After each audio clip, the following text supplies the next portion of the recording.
कि आप खैरियत से होंगे। हमारी दुआ है कि आप हमेशा खुश रहें, हंसते और मुस्कुराते रहें और इसी तरह में अपना प्यार दिखाते रहें। बिल्कुल जी, मेरा नाम मुअज्जम अली, मैं तारिक महमूद, मैं मोहम्मद यूसुफ। तो आज हम जिस वीडियो पर रिएक्ट करने जा रहे हैं, वीडियो का टाइटल है भारत में बनी मर्सिडीज और पाकिस्तान का हाल। तो डेली पाकिस्तान का जनाब ये वीडियो है। तो बड़े फेमस हस्ती हैं, बड़े फनी होते हैं इनके व्लॉग्स। तो देखते हैं वीडियो। यासर शामी बड़े फेमस है भाई, हमें भी बड़े पसंद है, बड़े फनी इनका स्टाइल है। तो वीडियो का लिंक आपको डिस्क्रिप्शन में मिल जाएगा, जरूर विजिट कर लें। तो देखते हैं वीडियो और अपना रिव्यू कर देंगे। कौन करते हैं 3 2 1 वीडियो स्टार्ट। अस्सलाम वालेकुम जी। हमारा हमसाया मुल्क है इंडिया, जिसने एक बड़ी जबरदस्त मर्सिडीज बेंज जो कि टोटली इंडियन मेड है वो तैयार कर ली है। इससे पहले जो मर्सिडीज बेंज है ये जर्मनी में बनाई जा रही थी और 1926 में इस ब्रांड को लॉन्च किया गया था दुनिया में। उसके बाद पहली मर्तबा ये मुकम्मल तौर पर हिंदुस्तानी मर्सिडीज बेंज मोटर है। एक मर्तबा इसको चार्ज करने पर ये तकरीबन 857 किलोमीटर तक चल सकती है, जिसका मतलब ये है कि आप लाहौर से इस्लामाबाद और इस्लामाबाद से लाहौर वापस आ सकते हैं, लेकिन इसकी चार्जिंग जो है वो खत्म नहीं होगी। इसका चार्जिंग टाइम इतना ज्यादा है कि अगर आप इसको 15 मिनट के लिए कहीं भी चार्जिंग पर लगा दें तो उसके बाद ये 300 किलोमीटर तक अपना सफर तय कर सकती है। किसी भी मुल्क की तरक्की का इन्हिसार उसकी एक्सपोर्ट्स पर होता है। हमारा हमसाया मुल्क भारत इंतहाई तेजी से तरक्की कर रहा है, वो चाहे स्पेस टेक्नोलॉजी हो, वो चाहे गाड़ियों की या ऑटो इंडस्ट्री हो, वो किसी भी चीज की प्रोडक्शन हो, मिनिमम इम्पोर्ट्स और मैक्सिमम एक्सपोर्ट्स हो या इंडस्ट्रियलाइजेशन हो, हर चीज में भारत ने अपना लोहा मनवाया है। ये जो मर्सिडीज बेंज है ये भारत में असेंबल नहीं की जाएगी, बल्कि ये प्योर इंडियन मेड प्रोडक्ट होगी, जिसको इंडिया समेत पूरी दुनिया में एक्सपोर्ट भी किया जा सकेगा। और इसकी जो इन्होंने कीमत रखी है वो 1.5 करोड़ इंडियन रुपीज में है, जबकि हमारे यहाँ पर जो होंडा सिविक है इसकी कीमत ही तकरीबन 1 करोड़ 15 लाख रुपए तक पहुंच गई है। अगर मैं छोटी गाड़ियों की बात करूं तो ऑल्टो जैसी गाड़ियां तकरीबन 45 लाख रुपए की आपको मिलती। अगर वो अपने लोगों को 1.5 करोड़ इंडियन रुपीस में ये गाड़ी दे रहे हैं मर्सिडीज बेंज और उनको comfort, smooth, state of the art एक लग्जरी लाइफस्टाइल दे रहे हैं, वहाँ के इन्वेस्टर्स, वहाँ की गवर्नमेंट, वहाँ की खारजा पॉलिसी जिस तरीके से डील करती है उसका ये मुंह बोलता हुआ सबूत है। इस मर्सिडीज बेंज को EQS का नाम दिया गया है, जबकि इसकी जो प्रोडक्शन है वो पुणे महाराष्ट्र में की जा रही है। और इस मर्सिडीज बेंज के बारे में कहा जा रहा है ये दुनिया की जदीद तरीन गाड़ियों में से एक गाड़ी होगी। ये टोटली इलेक्ट्रिक कार है और इसकी जो मोटर है वो तकरीबन 516 हार्स पावर तक जनरेट कर सकती है और ये 0 से 100 किलोमीटर की रफ्तार को सिर्फ और सिर्फ 4.3 सेकंड तक अप्रोच कर सकती है। यानी अगर आप इसका एक्सीलेटर दबाएं तो ये सिर्फ 4 से 4.25 सेकंड में 100 किलोमीटर तक पहुंच जाएगी। और यही वजह है कि इसको fastest electric car in the market के नाम से भी जाना जाएगा। इसके अगर इंटीरियर की बात करें तो इसके अंदर एक बड़ा जबरदस्त डिजिटल डैशबोर्ड है और तकरीबन 56 इंच की इसकी एक हाइपर स्क्रीन होगी जो कि इस कार की जो विड्थ है उसको भी 4 चांद लगाएगी। इंडियन मर्सिडीज बेंज EQS जो है इसकी प्री बुकिंग इंडिया में जारी है। इसको तकरीबन आने वाले 1 या 2 माह में मार्केट में मुकम्मल तौर पर लॉन्च कर दिया जाएगा, जो कि आपको रोड्स पर चलती फिरती दौड़ती भी नजर आएंगी। अगर इसी तरीके से दोनों ममालिक की प्रायोरिटीज को चेक किया जाए तो इंडिया जो है वो अपनी इकोनॉमी पर किसी भी किस्म का कोई समझौता नहीं कर रहा। आप नरेंद्र मोदी जो कि प्राइम मिनिस्टर हैं उनके कुछ ट्वीट्स उठाकर देख लें जिसमें वो बात कर रहे होते हैं इंडियन स्पेस स्टेशन जो है वो किस तरीके से खिते की तमाम तर मालूमात को इकट्ठा करके उसको स्पेस डिजिटलाइज करेगा, जबकि हमारे जो प्राइम मिनिस्टर साहब हैं वो यही ट्वीट्स कर रहे होते हैं जी आटे की 10,000 बोरियां जो है वो जल्द से जल्द गरीबों में बांट दी जाएंगी। इंडिया जो है स्पेस के साथ साथ एयरलाइंस पर भी काबिज होने जा रहा है। 400 से ज्यादा जहाज जो है वो इंडियन एयरलाइन मंगवाता है और जब वो आएगा तो वो दुनिया की सबसे बड़ी एयरलाइन बन जाएगी। उनकी ऑटो इंडस्ट्री जो है वो दुनिया में एक नाम बनाने जा रही है, जबकि हम लोग जो हैं सिर्फ फेसबुक पर, यूट्यूब पर बैठकर बातें कर रहे हैं किसने क्या कर दिया, किस सियासतदान को कौन सी कुर्सी चाहिए। हमारे छोटे छोटे गोल्स होते हैं पॉलिटिशियंस के, जिसकी बुनियाद पर वो सिर्फ इलेक्शन लड़ते हैं और उनका मकसद सिर्फ इलेक्शन जीतना होता है। यहाँ पर सिर्फ एक सड़क बन जाती है तो उस सड़क की जो मियाद है वो तकरीबन 5 साल भी पूरी नहीं होती, वो 2.5 से 3 साल में टूट जाती है।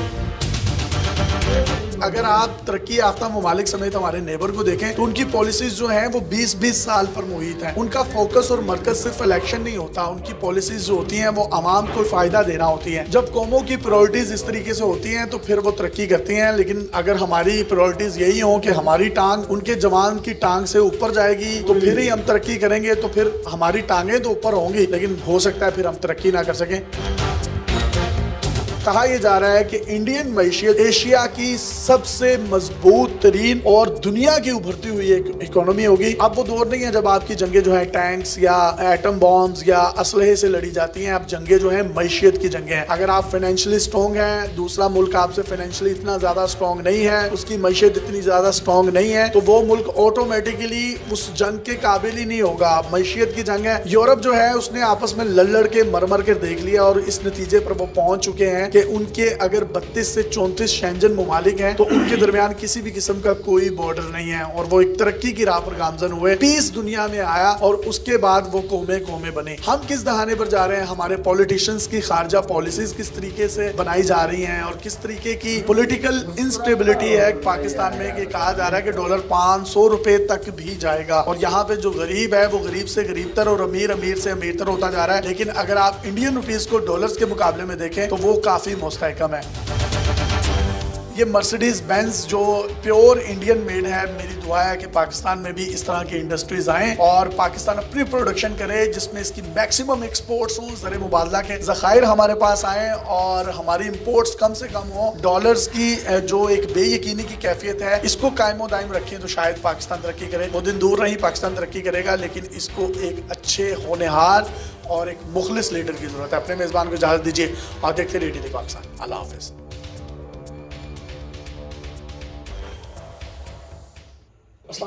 चलें जी, वीडियो खत्म हो गई भाई। यासर शामी की जो वीडियो थी भाई देख के दिल खुश हो गया। एक तो दिल खुश हुआ है। हाँ नहीं, अरे भाई साहब खुश पाकिस्तान की जी दिल भाई साहब इसलिए खुश हो रहा है। इंडिया की हालत देखकर बाकी खुश हुआ है, पाकिस्तान की हालत देखकर वही बात हम कर रहे हैं ना। तो चलो सोच तो है आई है ना कि भाई हमारे ये खामियां, बंदा अपनी खामियां जब मानना शुरू हो जाए ना तो तरक्की होना शुरू हो जाती है। बिल्कुल बिल्कुल। लेकिन अफसोस के अभी वो अगर हुक्मरानों को खामियां नजर आए, आम लोगों को तो नजर आ रही है क्योंकि वो इस मुसीबत से दो चार हैं, उनको तो नजर आ रही है। चूरन भी तो आम लोग ही लेते हैं ना। नहीं लेते भाई साहब, जो दे देते हैं भाई साहब वो लेना पड़ता है, जरूरी है। क्या कर सकते हैं? अभी जो उनके सवाल जो इकोनॉमी के हो रहे हैं वो कश्मीर के सवाल को करता है कि आपने कश्मीर कर, ये खुद ही कश्मीर का मुद्दा उठाते हैं। कोई बंदा बोलता है कश्मीर वाला? कोई ना कोई नहीं है। अब जो है वो कश्मीर वाली बात वो जो हुक्मरान जो कर रहे हैं सो कर रहे हैं, हम उसके ऊपर उंगली पे नहीं उठा सकते। लेकिन हम अभी तक सोए हुए हैं, जब जागेंगे तब जाकर अपने अंदर भी अवेयरनेस पैदा करके हो सकते इन हुक्मरानों के अंदर भी पैदा कर दे। जागने वाली तो बात ही छोड़ दे भाई, जब सो जा। तो बात ये भाई साहब के जो गाड़ी बनाई गई है ना इंडिया में, कसम से दिल जीत लिया भाई। हाय हाय हाय क्या बात है भाई। यार गाड़ी तो हर कोई बना रहा है, देख लो उसकी इलेक्ट्रिक व्हीकल, उसकी रेंज देख लो कितनी। हर कोई बना रहा है, 850 सारे कंट्री बना रहे हैं भाई साहब। हर कोई बना रहा है, हर कोई बना रहा है भाई। तो हर कोई में तुम क्यों नहीं शामिल हो फिर? सवाल तो बनता है ना भाई मेरा। भाई साहब बनी हर कोई जब बना रहा है तो हर कोई में हाथ क्यों नहीं खराब शामिल करे, हो? क्यों अपना टाइम जाया करे? बनी बनाई चीजें जब हम ले अमीर सकते हैं अमीर तो दुनिया की अमीर तरीन कौम हो भाई, कुछ भी कर सकते वो हो। देख लो मर्सिडीज 1.5 करोड़ की उधर मेरी हमारे यहाँ जो एक छोटी सी है ना गाड़ी, वो तकरीबन इतनी आज से कुछ साल पहले, बल्कि 1.5-2 साल पहले वो गाड़ी जो अभी ना 44 लाख की या 8 लाख की होती थी। ऐसी बात 8 लाख की थी, अभी 44 लाख की होगी। तो यहाँ पे मैं कहता हूँ अभी गाड़ी लेना सपना ही हो गया भाई।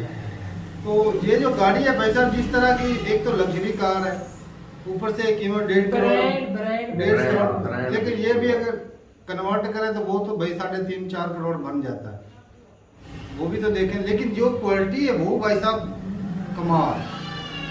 मर्सिडीज है, ऊपर से 800 किलोमीटर सफर करती है, 15 मिनट चार्ज कर लें तो 300 किलोमीटर कर जाए। तो भाई साहब इससे ज्यादा और क्वालिटी क्या है? बहुत तेल की खर्चा ही नहीं है। ये तो बंदा किसी अब जगह 15 पे मिनट का टाइम है किसी maximum। जगह पे घर में भी बंदा जितनी इंडिया में सस्ती कर बिजली है सकता जी। हाँ। और रात को घर में लगा के चार्ज कर ले इसको मौजे मारे। बिल्कुल तो यार हमारे यहाँ तारक भाई ना जेड़ा है ना जो सा एसी हर कोई अफोर्ड कर सकता है, लेकिन उसका जो खर्चा है वो नहीं बिल कर पे नहीं ना सकता। हो एक पाता मरतबा है। बस चीज लेनी है, फिर उसके ऊपर खर्चे नहीं। एक मरतबा ये ले लेंगे ऐसा तो है ही नहीं। गाड़ियां स्कूटर बंदे क्यों नहीं इस वजह से ले ये रहे? जिस- सब महंगी पेट्रोल डीजल कैसे उसको चलाएंगे? ये जिस बंदे ने लेनी है गाड़ी वो बंदा सोलर पैनल खरीद ले, चार्ज पे लगा दे, बस वो बिल्कुल फ्री में चलेगी गाड़ी। ऐसी बात। कोई खर्चे नहीं भाई साहब, आने जाने का खर्चे नहीं है, कोई टेंशन नहीं, ऊपर से लग्जरी है भाई। बिल्कुल कमाल भी कर दिया है। ये भाई साहब मैं कहता हूँ कमाल है। और 4 सेकंड में 100 टोटली मेड इन इंडियन भाई साहब हर पर ये नहीं उधर असेंबलिंग हो रही है, पार्ट भी उधर बनाए जा रहे हैं भाई साहब। और है भी इसी वजह से सस्ती है। अगर यही चीजें पार्ट बाहर से मंगवाते हैं, असेंबलिंग भी तो करते हैं, फिर भी ये महंगी महंगी वो तो साफ टैक्स है। पड़ जाने थे। चलो अब कश्मीर से थोड़ा सा ध्यान हटा तो अब भाई आटा नहीं जान छोड़ेगा, पता नहीं ये कितने साल चलेगा। 75 साल तो कश्मीर चल, कश्मीर जो सुना, सोच होती अब है पता ना, नहीं कितने साल हम ये आटा सोच- सुनेंगे। तो सोच भाई साहब बदलनी पड़ेगी। देख सोच- लो पीएम मोदी सर है ना, उसके भाषण देख लो किस तरह के, और हमारे अपने कुरानों के भाषण देख लो। अभी मेरी हमारी सोच वो ही ऐसी कॉन्फिडेंस ही नहीं है, भूल जाते हैं। लेकिन एक गरीब बंदा है, एक गरीब बंदा, मेरी बात सुनो भाई, गरीब बंदा है, उसकी रोटी कपड़े मकान के अलावा आगे सो जाती है, उसकी वहां तक ही बस हो जाती है। बिल्कुल वो टाटा बाय बाय उधर ही हो जाता है भाई साहब, कि वो उसके पास वो आटा खरीदने के पैसे नहीं होते, उसके वो सब्जी नहीं खरीदने के पैसे होते, दवाइयाँ, बच्चों का स्कूल, कुछ भी नहीं कर सकता। वो आगे कार का सपना कैसे देखेगा बताओ? मुमकिन ही नहीं। वो क्या इस टेक्नोलॉजी चक्कर में क्या उसे वो निकलेगा बाहर तो कुछ वो भाई सोचेगा साहब ये ना। कुएं का डड्डू बन के रह गया। हाँ, उसमें बार बार उसमें ही सर्कल करेगा। काश ये पाकिस्तान बने ना होता, हैं कसम से यार। अब देखो जी पाकिस्तानियों की ख्वाहिशें। चलो शुक्र साफ है दे रहा भाई साहब। दे रहा है, दुरुस्त है। ऐसा पाकिस्तान बनाने का क्या फायदा? इसमें अपने मुसलमानों की खातिर ही बनाए गए, मुसलमान ही जलील हो रहे हैं। मैं तो भाई साहब मुसलमान जलील इससे नहीं अच्छे हो तो रहे हैं। इंडियन मुसलमान है भाई साहब। मुसलमान वो कारोबार कर रहे हैं, वो अच्छी कल वीडियो में बोल रहा था ना कि दुनिया को जलील अंदर कर भक्त रहे बड़े हैं। हैं। वो कल बोल रहा था ना कि कहीं जो है जियाले उधर भी हैं, जिस तरह पाकिस्तान में ना कश्मीर बनेगा पाकिस्तान। जी जी। तो इंडिया में जो लोग हैं ना, कल मेरी एक भाई से बात हो रही थी, वो ना जो बोलते हैं ना खंड भारत बनेगा, खंड भारत बनेगा। यकीन माने मेरा तो दिल करता है बंदा जो इस तरह बोलता है ना खंड भारत बनेगा, मैं उसका मुंह चूम लूं। चलो बना दो भाई, बना दो, क्यों यार? यहाँ से तो जान छूट जाएगी ना। तो एक देख लो पूरी दुनिया के मुसलमान आप पीएम मोदी की तारीफ कर रहे भी इतने मजाक को लेकर चल रहा है, और आप लोग बोल रहे हैं अखंड भारत, अखंड भारत। पहले कौन सा तरक्की नहीं है आपका? जो अखंड भारत बनने से ज्यादा तरक्की होगी? नहीं, रुक तो जाए। ये टू नेशन थ्योरी है ना, मगर आज एक योगी आदित्यनाथ का ना पुरानी वीडियो थी, लेकिन पुरानी थी, वो कह रहा था, वो भी कह रहे थे कि मुसलमान और हिंदू इकट्ठे नहीं रह सकते। तो ये टू नेशन थ्योरी उधर से भी पेश आई यार। तो वो ये शुरुआत थी उनकी, उस वक्त जो है वो भाषण होते थे। तो बाकी ये बात है कि भाई इंडिया तरक्की कर रहा है, नो डाउट कि भाई अच्छा ग्रो कर रहा है, टेक्नोलॉजी में बहुत आगे, खास करके गाड़ियों के मामले में। और जो इसरो काम कर रहा है वो बहुत बढ़िया काम कर रहा है, ये सड़कें रोड अच्छे नहीं कोई एक ऐसी बात बताओ ना जिस मामले में वो पीछे हैं। जिंदगी के हर शोबे में वो हमसे नहीं, वो भाई साहब यासर सामी बोल रहे थे अभी एशिया पूरे के एशिया के अंदर बिल्कुल, इंडियन बिल्कुल। इकोनॉमी बढ़ रही बढ़ है, रही ऐसी है, पेश कोई हुई शक है। नहीं, कोई शक नहीं। हाँ यार बढ़ रही है, एक तो पॉपुलेशन भी तो बहुत है ना। हाँ लेकिन पॉपुलेशन ज्यादा हो और वो हो काबिल, काबल, हाँ। तब तरक्की होती है। एक पॉपुलेशन हो और हो बेकार। वो भाई साहब वो सासे की बजाय ना लिबर्टी बन जाती है। जी। तो ये हमारी पाकिस्तान की जो अवाम है ये लिबर्टी है, और आपके पास जो पढ़े लिखे लोग हैं वो भाई अवाम ने यार अवाम का दोष मत दिया कर, हुक्मरानों की वजह है, हुक्मरानों का की तो बीच नालायकी में है, तस्वीर भी नालायकी दिखाई गई है। जरदारी साहब तो अब भी मुस्कुरा रहे थे। आज भी वो लोग तरक्की कर रहे हैं तो हुक्मरानों की वजह से ही कर उन्हें रहे हैं। तो और कोई हम काम ही पीछे नहीं है पीछे जा सिवाय रहे हैं, हम मुस्कुरा अपने रहे हैं। हुक्मरानों की वजह से पीछे पीछे पर जा हर रहे हैं। बात में हुक्मरानों को ब्लेम नहीं दे सकते, हमारी अपनी भी गलती है। अपनी होती है, गलती होती है, है। अपनी गलती को सुधारने जैसे के लिए अपने हम हुक्मरान वैसे बनाए, हुक्मरान। सही मान लिया। यही लोग होते हैं जो बेले निखट्टू अनपढ़ होते हैं, जो काम नहीं करते वो बैठ जाके काम कर रहे हैं। तरक्की करवा नहीं रहे उस कंट्री को, इधर क्यों नहीं करेंगे? हमारे ऊपर वो कानून नहीं है, अप्लाई करवाने वाला कोई नहीं है, ऐसी सहूलियत देने वाला कोई नहीं सीधे है। हो जाते तो इधर क्यों नहीं सीधे तो होते? भाई साहब उधर उनके वो रूल उनका सीधे कर रहे हैं ना, हुक्मरान उनका सीधे कर रहे हैं, हमारे यहाँ ऐसे नहीं है। तो ये भाई दो चिंतन कानून लगाने यार वाला हुक्मरान जो होते हैं ना ऐसे नहीं बनाया जाता, कानून नहीं है, कानून साजी ना जो लाइन से हट जाता है उसको हुक्मरान सीधा लाइन के ऊपर लेकर आता है, चाहे वो किस तरह से जनता से अभी टेक्नोलॉजी में हम टेक्नोलॉजी से लेकर एजुकेशन से लेकर किस मर्जी लिहाज से लेकर आए, लेकिन जो भाई साहब हुक्मरानों की है, दोष हुक्मरानों को देना पड़ेगा। तो हुक्मरान सारे के सरों के ऊपर थोड़ी बैठे रहते हैं। तो बात ये हुक्मरानों ने इदारे नहीं बनाए जो हुक्मरानों को यहाँ पर इदारे नहीं है, यही तो बात है ना, कानून नहीं है कानून साजी, अप्लाई करवाने वाला कोई नहीं है हमारे सही ऊपर। है।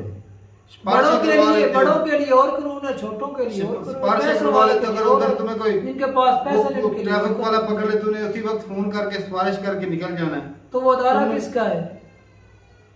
तो इदारा गवर्नमेंट कर ही सकती, गलती क्यों तुम्हारे, करेंगे? अगर तुम क्यों अच्छे करेंगे? अच्छे नागरिक बनो तो तुम गवर्नमेंट को नहीं जो पता तुम्हारा भी एक- चालान बनता है एक- तो पे पैसा करो। पे एक करो। हक बंदा बनता है, मेरी उसकी हक महीने बनता की है, तकरीबन पे करो। 40-45 हजार तनख्वाह और वो गाड़ी में घूम रहा है, ये क्यों घूम रहा है? गवर्नमेंट का नहीं है देखने चेक करने तो का। भाई अपना भी तो हक भी भाई शहरी साहब होने का रहता है, हमारा गवर्नमेंट भी की तो नायल फर्ज दी बनता है, है। गवर्नमेंट की नायल हमारी दी भी है, नायल गवर्नमेंट की, मैं हमारी अपनी नहीं दी। इंडिया मेरे एक भाई से बात होते हाँ, हरियाणा के ये थे, वो कहते थे भाई साहब हमारा कोई खामी थी गाड़ी में या जो भी थी, वो जी उन्होंने बोला चलान कटेगा, मैंने इसको कहा चलान काट पर्ची दे मुझे, पैसे दिए।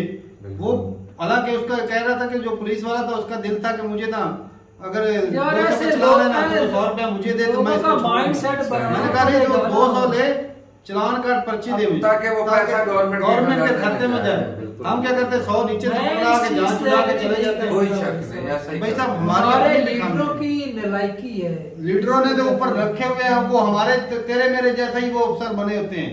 वो पुलिस वाले कौन होते हैं? तेरे मेरे जैसे होते हैं। बिल्कुल। वो इमरान खान ही किसके होता दायरे है। में पुलिस वाले तो किसके दायरे में वो बैठे? उसके ऊपर वो डंडा गवर्नमेंट लेके का अदारा है या नहीं? भाई साहब वो डंडा गवर्नमेंट के लेके अदारे के ऊपर निगरानी करने के लिए और अदारे हैं या नहीं? तो वो भी सारी ऐसा ही है। इन्वेस्टिगेशन होती है भाई भाई साहब, साहब लेकिन जैसी अवाम वैसा हुक्मरान। ना, तो भाई बात ऐसी अवाम जैसी है वैसे हुक्मरान है। कोई बात शक सीधी नहीं। सी। हाँ। इसमें कोई दो नहीं रहा है तो बता। कोई नहीं, कोई मैं नहीं। नहीं मानूंगा। अच्छा तू मैं नहीं मान कभी तो भी नहीं- ना मान, तेरी अपनी मर्जी। जो भी होता भाई है। कमेंट सेक्शन में जरूर कंट्री बताइएगा। तरक्की की राह की तरफ जा रहा है तो उसमें भी वो जो है ना हुक्मरानों का रूल है।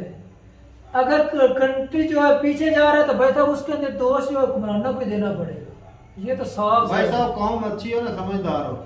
ये कंट्री हुक्मरानों की वजह से तरक्की नहीं कर रहा, ये लोग भी पढ़े लिखे हैं। बिल्कुल और बिल्कुल। भाई साहब वो पढ़े छोटे-छोटे लिखे तो लोग लोग इधर भी हैं जो हम काम ऐसी से बात नहीं है कि पढ़े हमारे लिखे मुल्क में हैं। कानून नहीं बना हुआ, हम खुद कानून को फॉलो नहीं करते हैं। करवाना किसने? लो जी, अब पता नहीं इसकी सुई का कहाँ पर अड़ चुकी नहीं वो है। अगर हम लोगों ने खुद ही तो कानून वो को हमारे- फॉलो करना तो फिर इदारों का या इन बड़े बड़े भाई इदारों का साहब वो इन हम में हुक्मरानों का वो- क्या फायदा? वो इनको इतनी बैठे- तनख्वाहें हमारे वो जो टैक्स कानून में वाले जाती है। बैठे वो हम में क्यों से हैं, देते हैं? हम में भाई से हैं। सोसाइटी पर अभी बोलते हैं हम खुद ही वो पैसा हम में से कमाते हैं, वो हम में से हैं, किधर से जाएंगे वो? फरिश्ते ऐसे आ- उसके ऊपर इतने वो पैसे हमारे लोग- ऊपर को अमेरिका से नहीं आके हम में से हैं, हमारे जैसे हमारे भाई भाई हैं को हमारे। लाखों लाखों रुपए देते हैं उनको साइड हाँ। पर करे भाई साहब, अगर हमने खुद ही फॉलो वो लाखों से वो कहते हैं हमारा कुछ नहीं बनता, 4 पैसे और दे दो। और दो, उनका पेट नहीं भरता। जो लगता ही रिश्वत दे के भाई साहब वो जो मैं 4-5 सीधा लाख पहले दिन गवर्नमेंट का से fault जो है। नौकरी गवर्नमेंट ज्वाइन ही का- भाई साहब पैसे दे के करता है तो उसने वो कोटा कहाँ से पूरा करना है? वहीं से ही करना है। हर बंदे की दो नंबरी सोच यही है करके। कि मैं 4 पैसे दे के लग जाऊं। वो जो काबिल होता है उसका ताक उसी वक्त मार लेते हैं, बात करते हैं। तो ठीक है भाई, अपनी राय जरूर बताइएगा कमेंट सेक्शन में कैसी लगी आपको वीडियो। और ये जाए भाई साहब गाड़ी बड़ी मस्त लगी, ऐसी कसम बात। से दिल खुश हो गया। जी। और इंडिया जो है ना इलेक्ट्रिक व्हीकल में भाई साहब ये जो स्टेप लिया है ना, मैं कहता हूँ गुट काट दुनिया दुनिया को पीछे छोड़ेगा। तो ठीक है भाई, अपनी राय जरूर बताइए कमेंट सेक्शन में। मिलते रहिए वीडियो के साथ, तब तक के लिए इजाजत दें। अल्लाह हाफिज।